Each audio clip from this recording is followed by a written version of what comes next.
Welcome to One Bite is Everything, the podcast that connects the food on your plate to the bigger world. I'm your host, Dana DiPrima, and today I want to dive into part of your food that you might not think about enough, or at all. Maybe when you host your family and friends for dinner. Maybe then you look around the table and think, wow, it's so nice to have everyone here together. That's a piece of it. When I started this podcast, or shifted it from talking exclusively with farmers, back then it was called Talk Farm to me, I wanted to be more inclusive. I wanted to bring you people from every angle surrounding food. Because, you know what? Food connects to everything.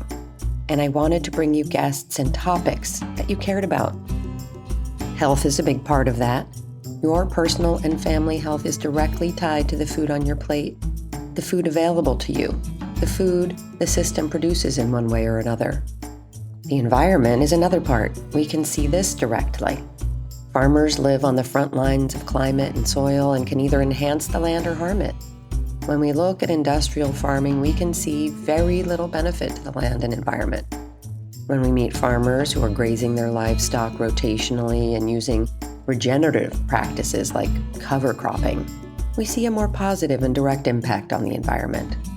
And economically speaking, we can see how small farms and the food they produce contribute to local and regional economies and other businesses that we need to process, distribute, and sell those products.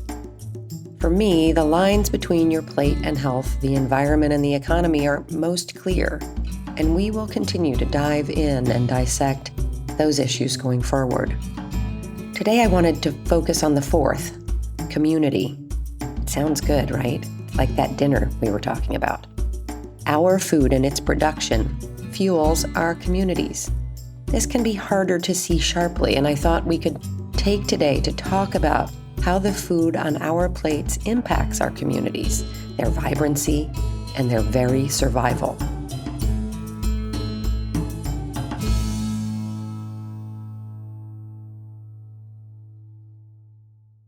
I'm going to walk through what a small farm actually does for the people around it economically, but also in ways that don't show up on a balance sheet. The belonging it creates, the identity it carries, the toll it takes when it disappears. And then I want to share something that I found in our own For Farmers Movement grant nominations that I think will surprise you. I'll tell you about that in a minute. Anyway, I'm glad you're here for this episode of One Bite is Everything. Let's get into it. Let's start with the part that's easiest to measure, because it's a good entry point, even though it turns out not to be the most important part. When you spend $1 at a small local farm, that dollar doesn't just disappear into the transaction. It moves. Research shows that $1 spent at a locally owned business circulates 2 to 4 times more in that community compared to that same dollar spent at a chain. One regional study found that local farmers have an economic multiplier of around 1.74 compared to 1.38 for non-local farms. That means for every dollar of a local produce sold, an additional 36 cents ripples out through the broader economy. That adds up. And it's not just about money moving around. Areas with more small farms have lower poverty rates, lower unemployment, higher average household incomes, and greater overall economic stability.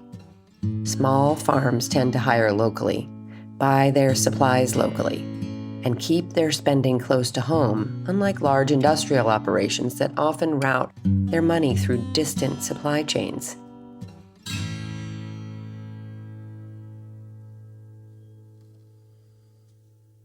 So that's the floor of the argument. It's real, it's measurable, and it matters. But if I stopped there, I'd be missing the actual reason that people care. Here's what the economic data can't capture: the feeling of being known. When a small farm operates in a community, it becomes part of an informal network, the kind of network that's almost impossible to quantify, but that everyone who's experienced it recognizes immediately. It's knowing who to call when something goes wrong. It's the trust that builds over years of buying from the same person at the same farm stand. Researchers call this social capital. They found that small farms disappear. That capital disappears with them. The local knowledge exchange, the feelings of belonging, the simple voluntary engagement of showing up for each other. This is closer to what I actually hear from the people who nominate farmers for our grants. It's almost never about price per pound. It's about feeling like part of something. Farms carry weight that goes beyond the people currently running them. A lot of the farms in the For Farmers Movement network are multi-generational. The land has a history. The family has a history on that land. And when a farm like that struggles or fails, the loss isn't just financial. Researchers who study farm families have found that there's often a generational obligation that farmers feel to maintain what was handed down to them. So if the farm fails and the family has to move on to other work or other places, it's not just an economic setback. It's a loss of identity, and it can carry a feeling of both personal and collective failure. And that loss doesn't stay contained to the family. The town loses a thread of its own story too, a piece of what made that place recognizable to the people who live there. Here's where it gets harder to talk about, but I think it's important that we do.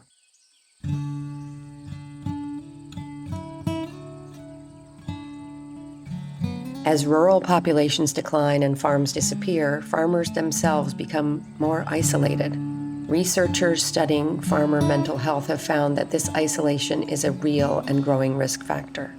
One study found that farmers in neighborhoods with lower farm density report higher rates of depressive symptoms, likely because there's simply less informal, social, and emotional support available to them when their neighbors who used to be other farmers are gone. And this creates a loop. Fewer farms means less of the informal support network that farmers rely on to get through the hard season.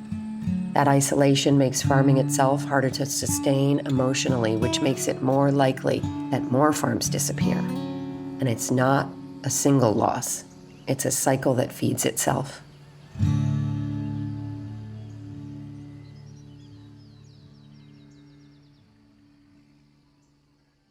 Researchers in Australia found something that I think maps directly onto what's happening in rural America.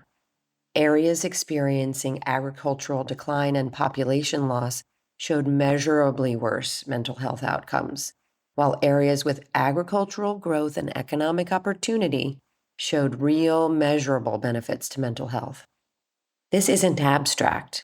The presence or absence of farms in a region is tied to the well-being of the people who live there. So what happens to the town when the farms actually go? Main streets become less active. Fewer retail businesses can survive without the spending that used to circulate through farm income. And there's a more direct consequence too: food access. When a small farm or the local grocery infrastructure built around it disappears, communities can lose more than a shopping option. They lose a lifeline. People end up relying on convenience stores with higher prices and fewer fresh options. We've seen this play out in real time in places where the only grocery store in town has closed. And underneath all of that, there's a demographic shift. Young families leave. Schools struggle to stay open. The town's sense of its own future starts to erode, not because of one dramatic event, but because of a slow accumulation of small losses that are hard to point to individually, but unmistakable in total. So here's where I want to bring this back to something real, something recent, something that I didn't have to go looking far to find. I read through hundreds of nominations people have submitted for farmer grants, and I went looking for patterns. And what I found was closer to testimony. Since April, we have been collecting nominations of small farmers from people like you, people in their communities, people who know them through the farmers market. We have over 750, and almost 60% of the people who have nominated a farmer use the word community unprompted in just a few sentences that they didn't have to write carefully. That number alone confirms something that I have felt for years, but the language underneath the number is what actually moved me.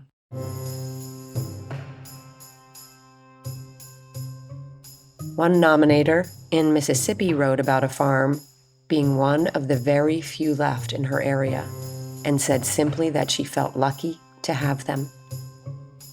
One nominator in California described a farm as the last flower farm left in an entire valley, a region that used to be an agricultural hub before urban sprawl swallowed up the farms around it. That nomination wasn't really about the flowers. It read more like a eulogy for everything else that used to be there. One nominator in Pennsylvania described a small crew that takes the time to know every single customer, who make you feel like part of the family early on, not a transaction, a real relationship. One nominator in Maine wrote about a farmer who is endlessly generous with her knowledge, who has given a helping hand to other farmers more times than anyone could count. Not a competitor, a neighbor. And one nominator in Kentucky described a farm called Rafiki, which means friend in Swahili, where the farmer hosts gatherings that bring together his rural neighbors and the friends he's made since arriving from the Democratic Republic of Congo. People come to learn each other's foods, each other's crops, and each other's stories. The farm itself is the occasion for all of it.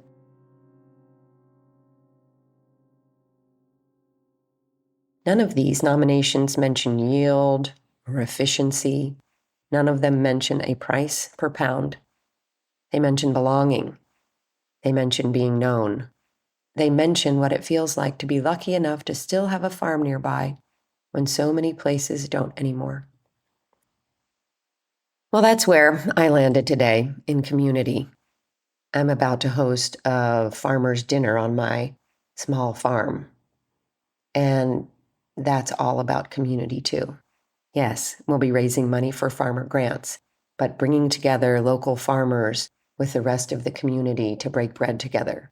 That's really important. A small farm holds up more than its own bottom line. It holds up that local economy through a multiplier effect that outperforms almost anything else a small town has.